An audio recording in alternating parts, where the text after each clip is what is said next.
में हम लोगों ने पढ़ा था 26 नंबर का जो श्लोक था हमारा, है ना। फिर उसके बाद आज हम लोग शुरू करेंगे हमारा जो 27 नंबर का सूत्र है। बताइएगा मेरी स्क्रीन प्रेजेंट हो रही है कि नहीं।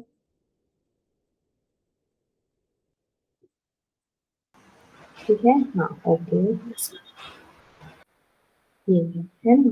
तो अब लास्ट में हम लोग यहाँ पर हम लोगों ने देख लिया था कि जो ये दुख हमारे दुख थे, है ना, तो उस दुख के अभाव का उपाय क्या है। तो विवेक ख्याति के द्वारा क्या है, जब विवेक ख्याति पुरुष को प्राप्त हो जाती है, फिर उसी के द्वारा क्या है, दुखों का अंत होता है, वही दुखों के अंत का उपाय है। अब उसके बाद विवेक ख्याति या विवेक ज्ञान जब साधक की उसको प्राप्त हो जाती है ना, तो उस समय जब उक्त विवेक ज्ञान के समय साधक की बुद्धि किस प्रकार की होती है यह बतलाते हैं।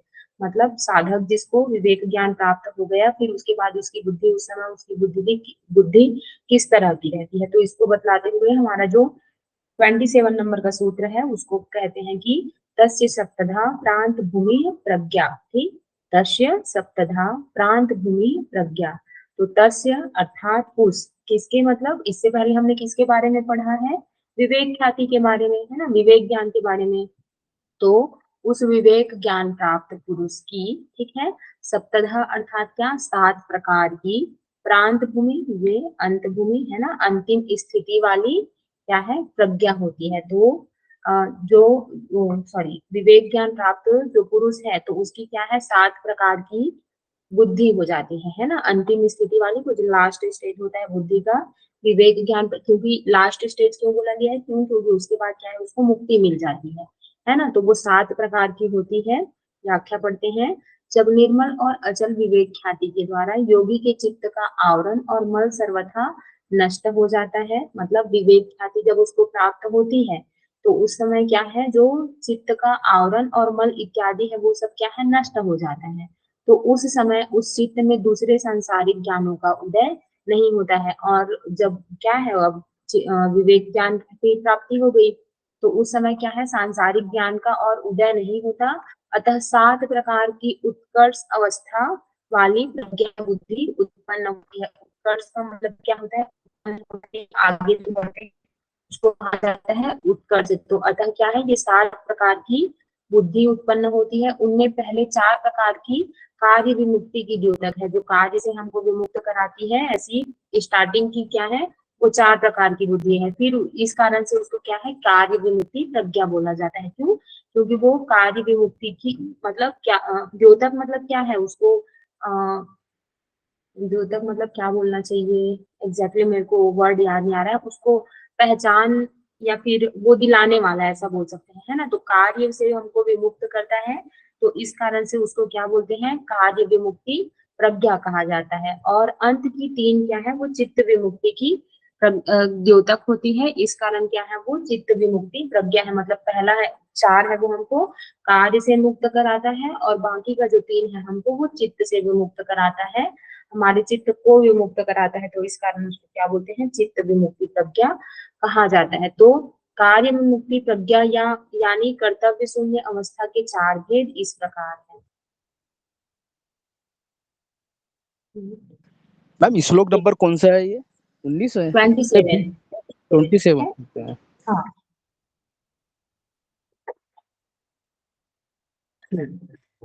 तो अब पहला क्या है इसमें, ज्ञेय शून्य अवस्था। तो जो कुछ भी जानना था जान लिया, अब कुछ भी जानना शेष नहीं रहा।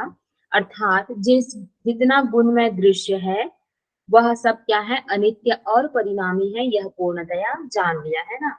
दृश्य का अर्थ क्या होता है, what is the meaning of दृश्य, प्रकृति। प्रकृति। ओके, है ना। तो ये हमारा दृश्य किससे रिलेटेड है, हमारे प्रकृति से। तो जो कुछ भी अब जानना था, तो हमको अब किसको जानना था, प्रकृति को। प्रकृति को जानना क्यों जरूरी था, मतलब पुरुष है ना।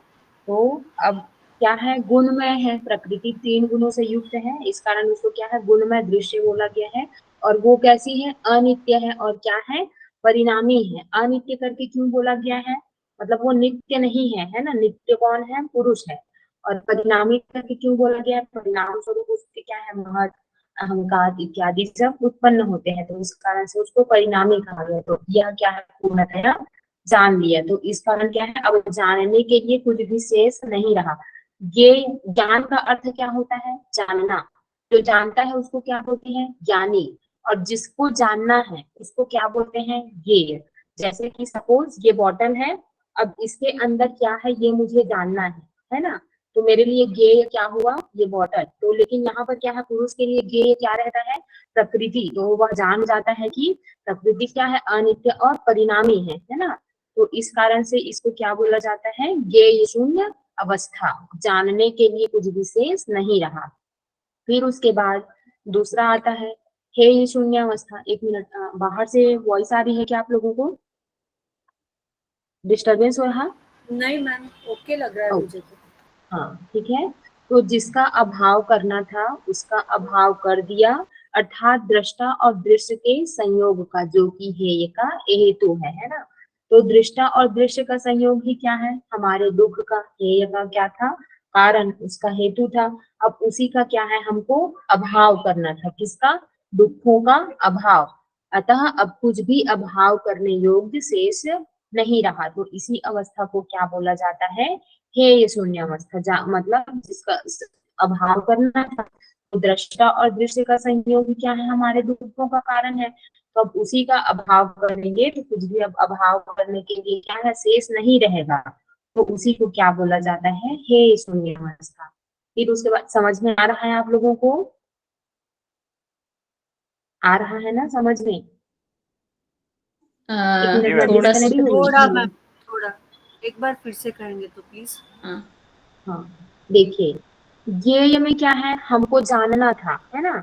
तो अब प्रकृति अनित्य और अपरिणामी है, सॉरी परिणामी है, ये सब हम कब जानते हैं, जब हमको विवेक ज्ञान प्राप्त हो जाता है ना।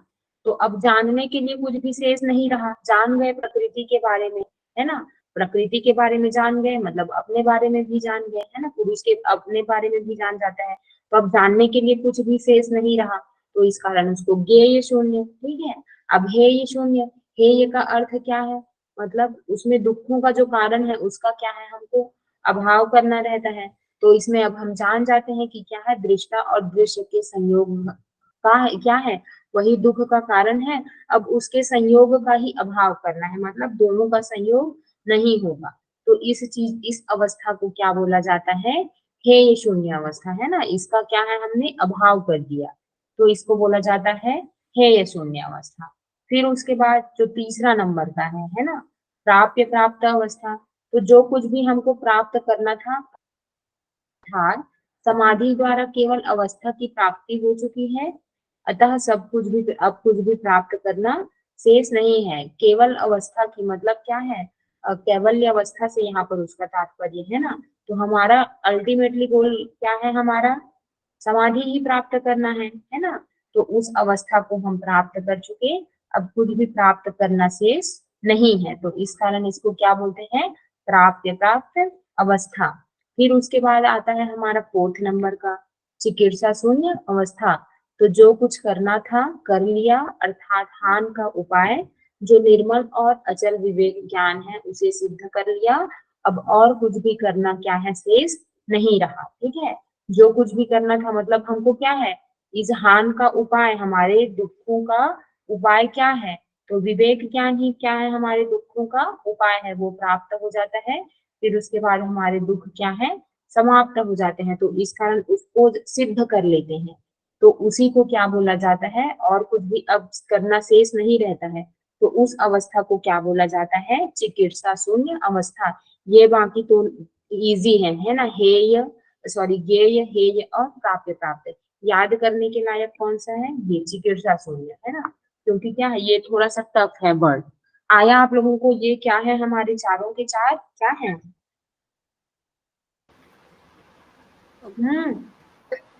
सप्तदा प्रांत भूमि की कार्य विमुक्ति की 4 अवस्था।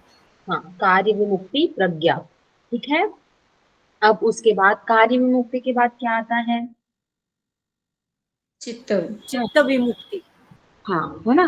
अब कार्य विमुक्ति के बाद हम लोग क्या पढ़ेंगे, चित्त विमुक्ति प्रज्ञा के बारे में। तो ये कितने ऊपर के अब 4 हैं, टोटल हमारे 7 हैं, तो इस कारण से ये कितने हैं अब हमारे 3 प्रकार के। तो पहला क्या है, चित्त की कृतार्थता, अर्थात चित्त ने अपना अधिकार भोग और अपवर्ग देना पूरा कर दिया, अब उसका कोई भी प्रयोजन क्या है, शेष नहीं रहता है। कृतार्थता का अर्थ क्या है, मतलब जो तुम काम है, ठीक है, वो खत्म हो गया। जैसे कि अभी मैं पढ़ा रही हूँ, है ना, सिलेबस कंप्लीट हुआ, फिर मेरा काम खत्म हो जाएगा। तो वैसी क्या है, चित्त की कृतार्थता, चित्त का कार्य क्या है, वो क्या है, पुरुष को भोग देता है, फिर उसके बाद क्या है, उसको अपवर्ग देता है। चित्त क्या है, हमारे प्रकृति का ही अंश है, प्रकृति ही क्या है, पुरुष को भोग और अपवर्ग देती है ना। तो अब उसका क्या है, और कोई प्रयोजन नहीं रहा, भोग और अपवर्ग देने का काम उसने कर लिया, तो अब उसका कोई उद्देश्य अब शेष नहीं है। तो इस कारण उस अवस्था को क्या बोला जाता है, चित्त की कृतार्थता, ठीक है। फिर उसके बाद आता है हमारा गुण लीनता, है ना। तो चित्त अपने कारण रूप गुणों में लीन हो रहा है। चित्त क्या है, मतलब हमारा उसका स्वभाव है ना। वैसे तो मूल रूप से वो चित्त क्या है हमारा, सात्विक होता है, लेकिन वो तीनों गुणों से मिलकर के बना रहता है, सत्व रजस और तमस से। तो वो क्या है, अपने कारण रूप गुणों में क्या है, विलीन हो जाता है, ठीक है, होता है। तो क्योंकि अब उसका कोई कार्य शेष नहीं रहता है, अब क्यों, भोग और अपवर्ग तो दे दिया, तो उसका प्रयोजन खत्म, है ना। तो इस कारण से क्या है, वो गुणों में लीन हो जाएगा। फिर उसके बाद आत्म स्थिति, तो पुरुष सर्वथा गुणों से अतीत होकर अपने स्वरूप में अचल भाव से स्थित हो गया। मतलब क्या है, गुण में पहले तो प्रकृति, गुणों की साम्यावस्था ही क्या है, प्रकृति है ना।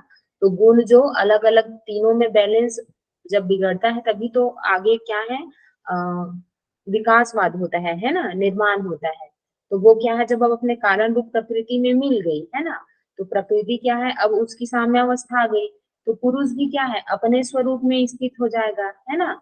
तो अब क्या है, गुणों से अतीत होकर, मतलब गुणों से क्या है, वो गुण क्योंकि प्रकृति की है, गुण अपने प्रकृति में जाकर के मिल गई, तो पुरुष क्या हो जाएगा, अपने स्वरूप में स्थित क्या है, आत्म भाव से, अचल भाव से क्या है, स्थित हो जाएगा। तो इस स्थिति को क्या बोलते हैं, आत्म स्थिति। तो पहले चित्त की कृतार्थता होगा, मतलब चित्त अपना कार्य पूरा करेगा, भोग और अपवर्ग देने का। फिर उसके बाद क्या है, अब कार्य तो हो गया, तो वापस हम लोग भी अपना घर जाते हैं ना, अपना हमारा जब काम खत्म हो जाएगा, अब मेरा पीएचडी यहाँ से कंप्लीट हो जाएगा, तो मैं यहाँ थोड़ी ना रहूंगी, है ना, मैं भी अपने घर जाऊंगी, है ना। तो उसी तरह क्या है, अब गुणों का भी चित्त का कार्य पूरा हो गया, तो वो क्या है, अपने कारण में मिलेगी। और चित्त का कारण क्या है हमारा, प्रकृति, है ना। तो वो क्या है, कारण रूप अपने गुणों में लीन हो जाता है, तो उसका कोई कार्य शेष नहीं रहता। तो ये हुआ हमारा गुण लीनता। फिर उसके बाद क्या है, आत्म स्थिति। तो पुरुष क्या है, अपने गुणों से सर्वथा गुणों से अतीत होकर, मतलब प्रकृति से क्या है, वो टोटल डिटैच हो जाता है, अलग हो जाता है, और क्या है, अपने स्वरूप में अचल भाव से, ठीक है, वो स्थित हो जाता है। वो उसी अवस्था को क्या बोलते हैं हम, आत्म स्थिति। तो इस 7 प्रकार की प्रांत भूमि प्रज्ञा को अनुभव करने वाला योगी कुशल क्या है, जीवन मुक्त कहलाता है।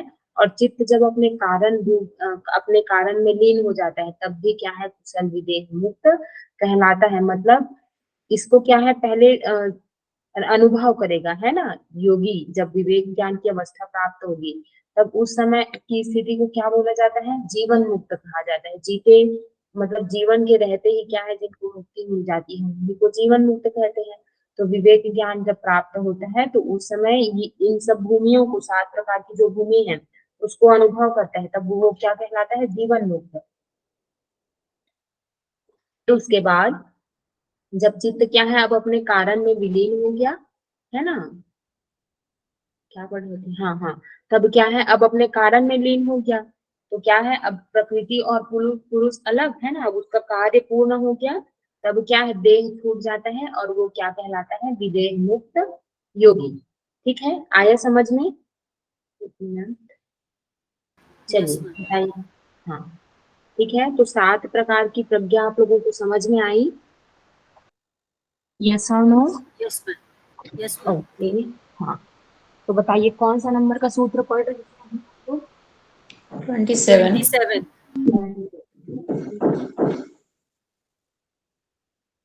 आप?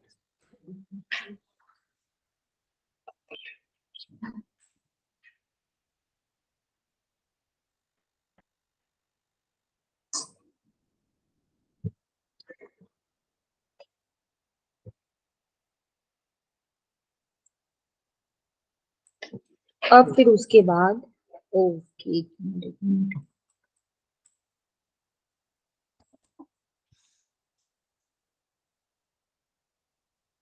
स्क्रीन प्रेजेंट हो रही है ना मेरी?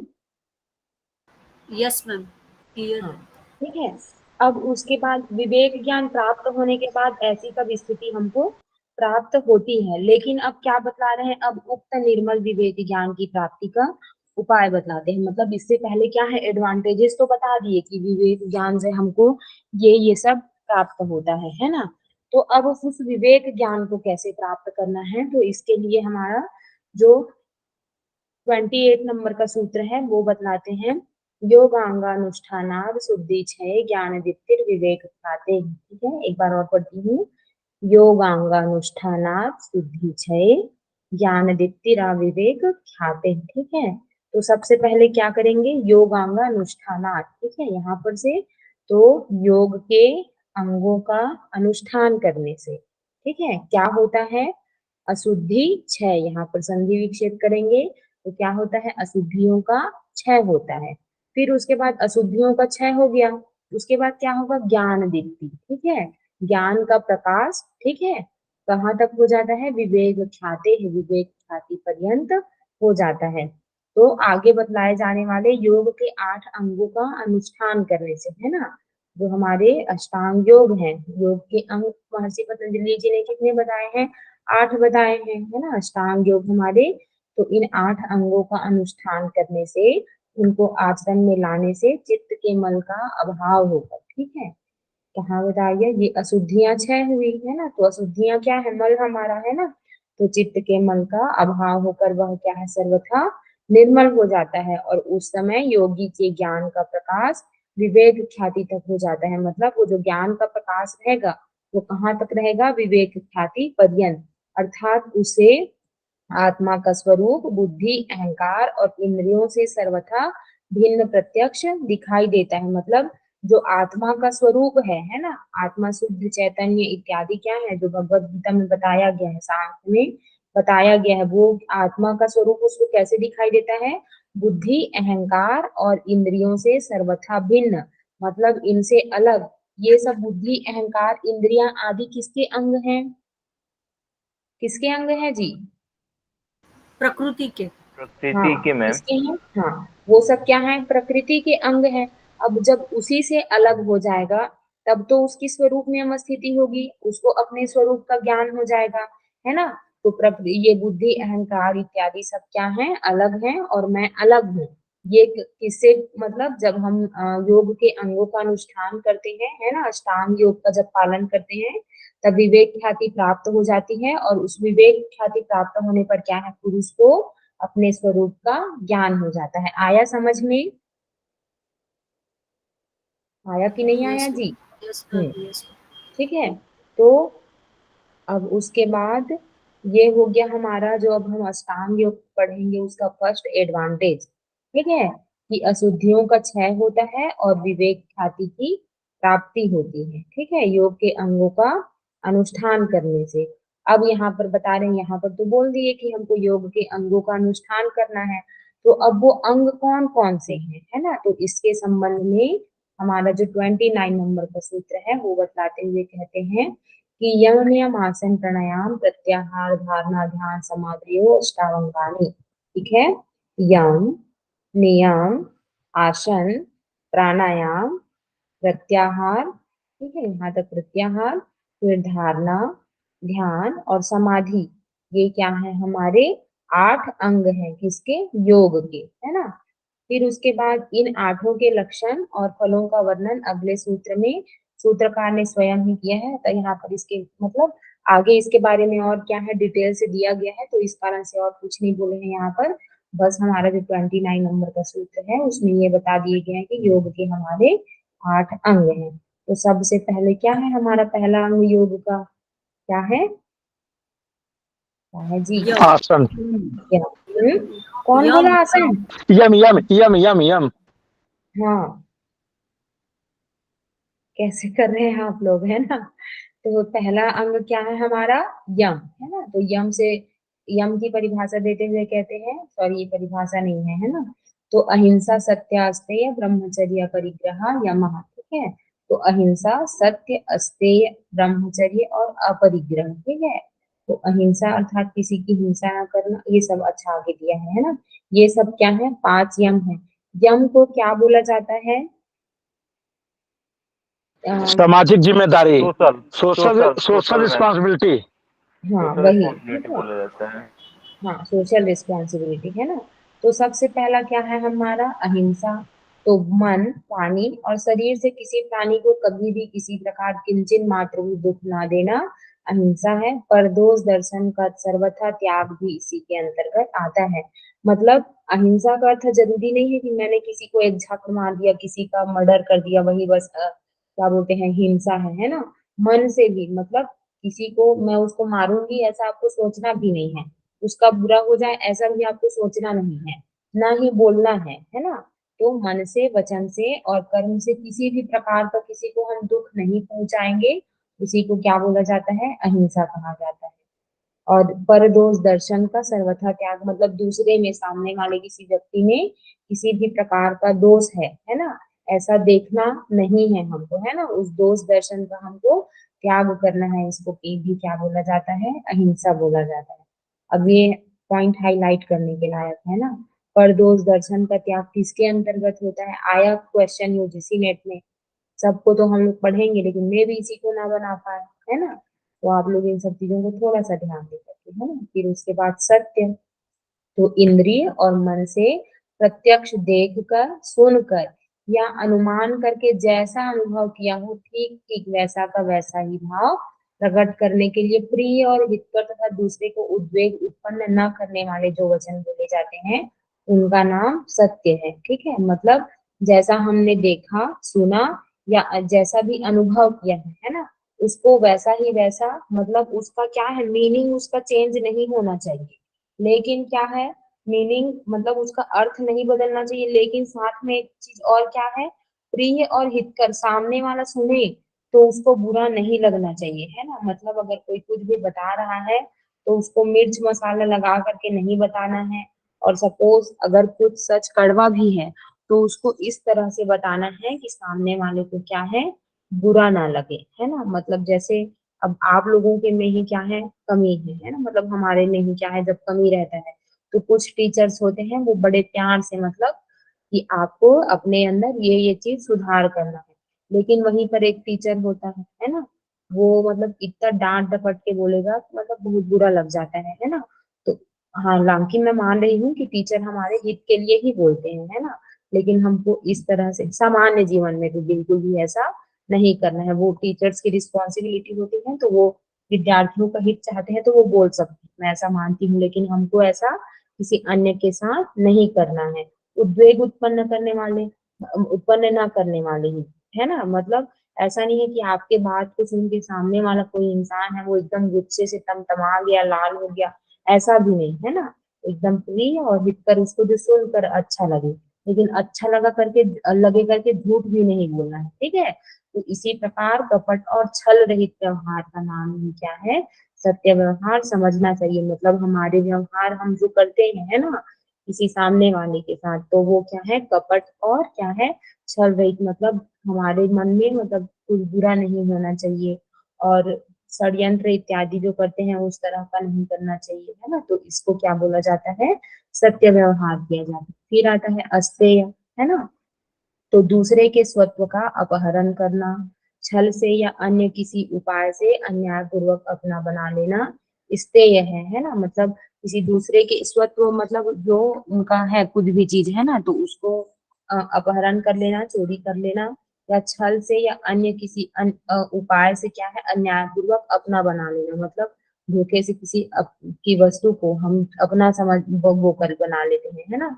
तो उसको क्या बोला जाता है, चोरी कहा जाता है। और इसमें सरकार की टैक्स की चोरी और घूसखोरी भी सम्मिलित है। इन सब प्रकार के चोरियों के अभाव का नाम, मतलब किसी भी तरह से हमको क्या है, ऐसा सब काम हड़पने बड़पने वाला नहीं करना है, तो इसी को क्या बोलते हैं, अस्तेय कहा जाता है। फिर है ब्रह्मचर्य। देखिए ये सब यम नियम क्या है, इजी है, मतलब मेरे को नहीं लगता कि इतना एक्सप्लेन करने की जरूरत है, सब लोग अच्छे से पढ़े ही है ना। तो फिर उसके बाद आता है फोर्थ हमारा ब्रह्मचर्य। तो मन, वाणी और शरीर से होने वाले सब प्रकार के मैथुनों का सब अवस्थाओं में त्याग करके जब सब प्रकार से वीर्य की रक्षा करना है। मतलब अ, क्या है, केवल हम लोग क्या है इंद्रियों से जो करते हैं मैथुन इत्यादि, वही सब नहीं है ना ही हमारे मन में ऐसा होना चाहिए और ना ही वाणी के द्वारा ऐसा प्रकट होना चाहिए। तो इन सब प्रकार से क्या है, हमको वीर्य की रक्षा करना है। इसको क्या बोला जाता है, ब्रह्मचर्य कहा जाता है। अतः साधक को चाहिए कि न तो कामदीपन करने वाले पदार्थों का सेवन करे, न ही ऐसे दृश्यों को देखे, न ऐसी बातों को सुने और न ऐसे साहित्य को पढ़े और न ऐसे विचारों को ही मन में लावे तथा स्त्रियों का और स्त्री आसक्त पुरुषों का संग भी ब्रह्मचर्य में क्या है, बाधक है। मतलब हमको देखिए, जितना भी हम खाते पीते हैं वो सब क्या है, वही उसी तरह से हमारा बॉडी रिएक्ट करता है ना। तो ऐसे पदार्थों का भी सेवन नहीं करना है, ना ही क्या है हमको ऐसे दृश्य देखने हैं, और क्या है ऐसी बातों को भी नहीं सुनना है, और क्या है बुक्स वगैरह भी आते हैं, है ना। तो ऐसे सबको क्या है हमको नहीं पढ़ना है, और हमारे मन में भी इस तरह का क्या है विचार नहीं आना चाहिए। और ऐसे स्त्री मतलब पुरुष हैं तो उनको ऐसे स्त्रियों से, और स्त्री इत्यादि है तो उनको क्या है उन पुरुषों से। तो इसलिए ऐसे जो क्या है कामासक्त जो पुरुष होते हैं, है ना, तो उनसे क्या है ऐसे स्त्री पुरुषों से हमको क्या है दूर रहना है। तो ये भी क्या है ब्रह्मचर्य में बाधक है। अतः ऐसे संग से सदा क्या है सावधानी के साथ हमको अलग रहना है। तो इसको क्या बोला जाता है, ब्रह्मचर्य। फिर उसके बाद पांचवा है हमारा अपरिग्रह। ठीक है, तो अपने स्वार्थ के लिए ममता पूर्वक धन संपत्ति और भोग सामग्री का संचय करना क्या है, परिग्रह है। इसके अभाव का नाम क्या है, अपरिग्रह। मतलब क्या है हम लोग अब ये भी काम आएगा ये भी काम आएगा ऐसा बोल बोल के क्या है हम लोग बहुत सारी चीजें इकट्ठा कर लेते हैं। जैसे कि सबसे बड़ा एग्जाम्पल क्या है, अभी हम लोग जो ऑनलाइन शॉपिंग करते हैं, है ना, भले वो सामान यूज में हो चाहे ना हो, लेकिन धीरे धीरे क्या है इकट्ठा कर लेते हैं। तो इसी मतलब जो इकट्ठा करने का जो भाव है ना, कार्य है, उसी को क्या बोलते हैं, परिग्रह। और ऐसा नहीं करना, इसके अपोजिट ये क्या है हमारा अपरिग्रह। तो इस प्रकार से हुआ हमारा यम। आया आप सभी को समझ में? Is it clear to everyone? Yes ma'am. Yes ma'am. Continue करते हैं हम। एक लास्ट में भी यही वाला सूत्र बस कर लेते हैं, है ना, या फिर एक और, फिर उसके बाद राहुल सर की क्लास होगी वो आप लोग अटेंड कर लीजिएगा। तो उक्त यमों की सबसे ऊंची अवस्था बतलाते हैं। मतलब ये क्या है, हमको 5 प्रकार, मतलब यम के अंतर्गत 5 चीजें आती हैं ये तो बता दिए, लेकिन इसकी सर्वोच्च अवस्था क्या होती है ना। तो इसके संबंध में हमारा जो 31st सूत्र है उसको कहते हैं महर्षि पतंजलि जी की जाति देश काल समयान अवच्छिन्न सार्वभौमा महाव्रतम। एक बार और देखते हैं, जाति देश काल समयान अवच्छिन्न सार्वभौमा महाव्रतम। अर्थात क्या है, उक्त जो यम है वो जाति देश काल और निमित्त की सीमा से रहित सार्वभौम होने पर क्या है महाव्रत हो जाता है। व्याख्या पढ़ते हैं, ज्यादा अच्छे से समझ में आएगा। तो उक्त अहिंसा आदि का अनुष्ठान जब सार्वभौम अर्थात क्या है सबके साथ सब जगह और सब समय समान भाव से किया जाए, है ना, मतलब हर एक व्यक्ति के साथ और हर एक जगह पे और हर समय, ठीक है, हम जब समान भाव से उसका पालन करते हैं, किसका, अहिंसा सत्य अस्तेय ब्रह्मचर्य और अपरिग्रह का, तब इसको क्या बोला जाता है, महाव्रत हो जाता है। जैसे किसी ने नियम बना लिया कि मछली के सिवाय अन्य जीवों की हिंसा नहीं करूंगा, तो यह क्या है, जाति अवच्छिन्न अहिंसा है। ठीक है, मतलब जैसे कि सपोज क्या है एक मतलब कुछ कुछ ऐसे जातियां होती हैं, है ना, जिन लोग मछली पकड़ने का काम करते हैं, तो उन लोग ऐसा प्रण लेते हैं कि मैं इसके सिवाय किसी अन्य जीव की हिंसा नहीं करूंगा, तब इसको क्या बोला जाता है, जाति अवच्छिन्न अहिंसा कहा जाता है। इसी तरह कोई नियम ले कि मैं तीर्थों में हिंसा नहीं करूंगा, है ना, मतलब मैं हरिद्वार जा रहा हूँ, मैं पुरी जा रहा हूँ, तो मैं इन सब जगहों पे क्या है जीवों की हिंसा नहीं करूंगा, तो इसको क्या बोलते हैं हम, जाति के बाद क्या है दी, देश। देश का अर्थ क्या होता है, स्थान से, है ना, तो इसको क्या बोला जाता है, देश अवच्छिन्न अहिंसा कहा जाता है। फिर अब उसके बाद कोई यह नियम कर ले कि मैं एकादशी अमावस्या या पूर्णिमा को हिंसा नहीं करूंगा, तो यह क्या है, कालावच्छिन्न अहिंसा है। जैसे कि जस्ट अभी अभी कहा गया है सावन गया है ना, तो बहुत लोग मतलब उस समय हम लोग क्या है अंडा नहीं खाएंगे, मछली नहीं खाएंगे, ऐसा सब मान करके रखे रहते हैं, है ना। तो उसको क्या है काला वक्षीण अहिंसा है। और कुछ कुछ लोग क्या है मंगलवार को या शनिवार और क्या है गुरुवार को भी नहीं खाते, तो उसको क्या बोलेंगे हम लोग काला वक्षीण अहिंसा।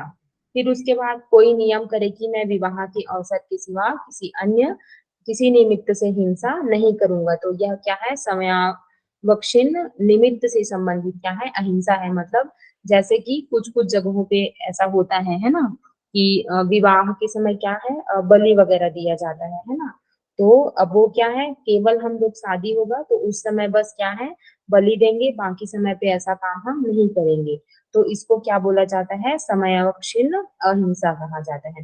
तो इसी प्रकार सत्य, अस्तेय, ब्रह्मचर्य और अपरिग्रह के विवेक समझ लेने चाहिए। मतलब ये क्या है हमने जाति मतलब जाति से संबंधित इस जीव की हिंसा करूंगा बाकी की नहीं करूंगा। देश अर्थात इस स्थान पर नहीं करूंगा, है ना। काल मतलब केवल इस समय करूंगा, मतलब इस दिन या तिथि पे। और समय अर्थात क्या है केवल कोई अगर आता है ओकेशन, है ना, तो उस समय के अलावा मैं नहीं करूंगा। तो इसको क्या है उससे संबंधित क्या है अहिंसा समझ लेना चाहिए। तो ठीक इसी प्रकार क्या है मतलब सत्य को भी ऐसी पालन करेंगे, अस्तेय, ब्रह्मचर्य और अपरिग्रह। तो इसका भी क्या है हमको ऐसा भेद समझ लेना चाहिए। तो ऐसे व्यम व्रत तो है परंतु सार्वभौम न होने के कारण महाव्रत नहीं है। मतलब यम का नियम तो पालन कर रहे हैं लेकिन कहीं कहीं पर इसमें क्या है अब हम लोग नहीं मान रहे हैं ना कुछ कुछ जगहों पे। तो सब जगह पे नहीं हुए मान रहे हैं तो इस कारण से वो क्या है सार्वभौम नहीं है, जिसके कारण हम उसको महाव्रत नहीं कहेंगे। लेकिन उपयुक्त प्रकार का प्रतिबंध न लगाकर जब सभी प्राणियों के साथ सब देशों में सदा सर्वदा इनका पालन किया जाए, किसी भी निमित्त से इनमें शिथिलता आने का अवसर ना दिया जाए, तब ये सार्वभौम होने पर क्या है महाव्रत कहलाते हैं। मतलब अब हम लोग नहीं किसी भी जीव की हिंसा नहीं करेंगे, है ना। तो ये क्या है सार्वभौम हो गया। फिर उसके बाद जाति हो गया, फिर किसी भी स्थान पर नहीं मारेंगे उनको, है ना। किसी भी समय पे मतलब किसी भी क्या है जो ओकेशन वगैरह आता है उन सब में, है ना। और किसी भी मतलब दिन में भी नहीं करेंगे। तो इस प्रकार से क्या हो गया अब हम लोग हर बार हमेशा पालन कर रहे हैं, है ना, उस चीज का। तो इस कारण क्या है इसको सार्वभौम होने पर क्या कहलाता है ये महाव्रत कहलाता है। लेकिन अगर हम इसमें क्या है कुछ रिस्ट्रिक्शन लगा देते हैं, है ना, कि इस समय कर लेंगे बाकी समय नहीं करेंगे, तो उस चीज को क्या उसको केवल हम लोग यम बोलेंगे। लेकिन सब सदा सर्वदा उसका पालन करेंगे तब उसको हम क्या कहेंगे महाव्रत कहेंगे। आया आप सभी को समझ में? आया कि नहीं आया जी? है ना। यस मैडम, ये जैनिज्म में है महाव्रतम। जैनिज्म में हाँ हाँ महाव्रतम हाँ है जहाँ पर आपको पूरी तरह से पालन करना पड़ता है। करते हैं समान व्रत में यम को जो अभी आप बता रही हैं वो लगता है, बट जैनिज्म में महाव्रतम है। हाँ ठीक है। चलिए अब उसके बाद क्या है यमों का वर्णन करके अब नियमों का वर्णन करते हैं। अच्छा आप लोग एक चीज और अ, याद रखेंगे इस यम का वर्णन क्या है हम लोग योग उपनिषद जब पढ़ेंगे, है ना। एग्जैक्टली मुझे अभी याद नहीं है कि कौन से उपनिषद में दिया गया है। और may be Harsh yogic text जब आप लोग पढ़ेंगे तो उस समय भी आएगा, है ना। तो आप लोग उस समय मतलब बिल्कुल ऐसे हाईलाइट करके रखिएगा। कंपैरेटिव स्टडी जब करते हैं कि कहाँ कहाँ पर यम दिया गया है। इवन कई जगह पे क्या है सीक्वेंस चेंज है और कुछ कुछ जगहों पे तो 10 यमों का वर्णन किया गया है, 10 नियमों का वर्णन किया गया है ना। तो इस चीज को आप लोग बिल्कुल याद रखेंगे, इससे रिलेटेड क्या है क्वेश्चन आते ही हैं। तो अब उसके बाद क्या है यम का हाँ अब यमों का वर्णन करके अब नियमों का वर्णन करते हैं। तो इससे पहले क्या है यम आदि का वर्णन तो अब कर लिए, है ना। तो इसके बाद क्या है अब नियम के बारे में बताएं। तो शौच, संतोष, तप, स्वाध्यायेश्वर प्रणिधानानि नियमः। ठीक है, शौच, संतोष, तप, स्वाध्याय और ईश्वर प्रणिधान ये क्या है 5 हमारे नियम है। तो पहला देखते हैं हम लोग शौच के बारे में, है ना।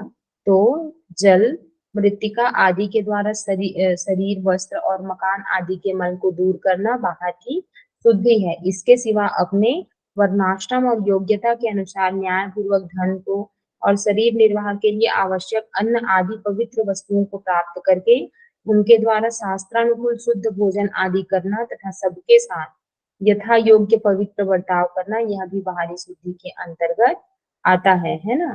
तो इसमें क्या बता रहे हैं, पहले मतलब शरीर और वस्त्र इत्यादि का और मकान इत्यादि का हम लोग जो ऊपर से शुद्धि करते हैं, है ना, और क्या है, इसको क्या बोला जाता है, बाहर की शुद्धि कहा जाता है।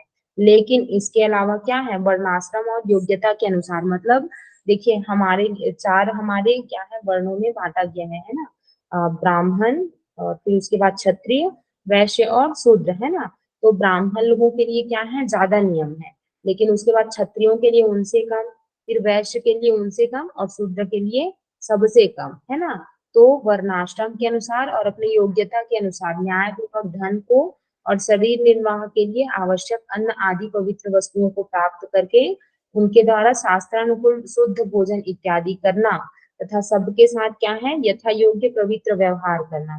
तो इत्यादि सबको क्या करना क्या कहलाता है, ये भी क्या है, बाहरी शुद्धि के अंतर्गत ही आता है। और जब तक और शुद्ध विचारों के द्वारा एवं मैत्री आदि की भावना से अंतःकरण के राग द्वेष आदि मनों का नाश करना क्या है, भीतर की पवित्रता है। तो ये क्या हो गया, ऊपर का हमारा बाहर की शुद्धि, और क्या है, जब करते हैं तब करते हैं, तो ये क्या है, हाँ, जब तब इत्यादि हम करते हैं तो क्या है, हमारा विचार शुद्ध होगा, है ना। और मैत्री आदि की जो भावना है उससे क्या है, अब आप अगर सपोज किसी से क्या है, मतलब शत्रुता या बैर रख रहे हैं, तो उससे आपका अंतःकरण शुद्ध रहेगा, क्या आपके मन में क्या है, राग द्वेष इत्यादि है, तो उन सब मलों का नाश करना क्या है, हमारा भीतर की पवित्रता है। तो ये हो गया हमारा शौच। फिर उसके बाद है हमारा संतोष। तो कर्तव्य कर्म का पालन करते हुए उसका जो कुछ परिणाम हो तथा प्रारब्ध के अनुसार अपने आप जो कुछ भी प्राप्त हो एवं जिस अवस्था और परिस्थिति में रहने का संयोग प्राप्त हो जाए उसी में संतुष्ट रहना और किसी भी प्रकार की कामना या तृष्णा ना करना क्या है, संतोष है। मतलब हम अपना कार्य करते रहेंगे और उससे उसका परिणाम चाहे जो भी हो, ठीक है, उसमें हम क्या है, हमेशा खुश रहेंगे। फिर प्रारब्ध के अनुसार आप लोग बताइए क्या होता है प्रारब्ध, कहाँ पढ़ेंगे आप लोग प्रारब्ध के बारे में? जस्ट पिछले जन्म का जो हमारा जस्ट पिछले जन्म का जो कर्म है उसको प्रारब्ध करते हैं और उसको हम वर्तमान में फल उसका भोगते हैं। तो ये आया है मैडम साधन पाद में ही है, सूत्र नंबर याद तो नहीं है मुझको भी, वहाँ पर तीनों है जो मतलब संचित, प्रारब्ध और क्रियामण, तो तीनों को जो हम और जिनका भी माइक ऑन है प्लीज, जिनके साइड से डिस्टर्बेंस आ रहा है म्यूट कर लेंगे, है ना। और इसके अलावा क्या है, वेदांत दर्शन में भी जो कर्म के प्रकार बताए गए हैं, है ना, वहां पर भी इसका वर्णन है। तो इस तरह से क्या है, प्रारब्ध के अनुसार मतलब हमने पहले जो कर्म किया है उसके अनुसार अपने आप जो कुछ भी प्राप्त होता है उसमें भी क्या है, हम संतुष्ट रहेंगे और जिस अवस्था और परिस्थिति में रहने का संयोग प्राप्त हो जाए, है ना। मतलब अभी तो हम लोग आराम से हैं, लेकिन क्या है, कभी कभी हमको ऐसे सिचुएशन को फेस करना पड़ता है जिसमें क्या है, रहना मतलब पॉसिबल ना हो या फिर क्या है, कठिनाइयों का सामना करना पड़ता है। तो उस समय भी क्या है, हमको संतुष्ट रहना है और किसी भी प्रकार की कामना या तृष्णा ना करना। मतलब क्या है, अब बहुत ज्यादा डिजायर होता है ना, तो उस तरह का ना होना भी क्या है, संतोष है। फिर उसके बाद अब तो आप स्वाध्याय और ईश्वर प्रणिधान इसके बारे में तो पढ़ ही चुके हैं, अब बताओ आप लोग कहाँ पर पढ़े हैं? क्रिया योग क्रिया योग 2.1 ओके, वेरी गुड, है ना। तो वहां पर क्या है, तब स्वाध्याय और ईश्वर प्रणिधान के बारे में बतलाया ही गया है। तो अब उसके बाद हमारा जो 33 नंबर का सूत्र है वो हम कल देखेंगे, ठीक है। आज की कक्षा यहीं तक। बताइए बाकी सब लोगों को समझ में आया आज की कक्षा? किसी को किसी भी तरह का डाउट?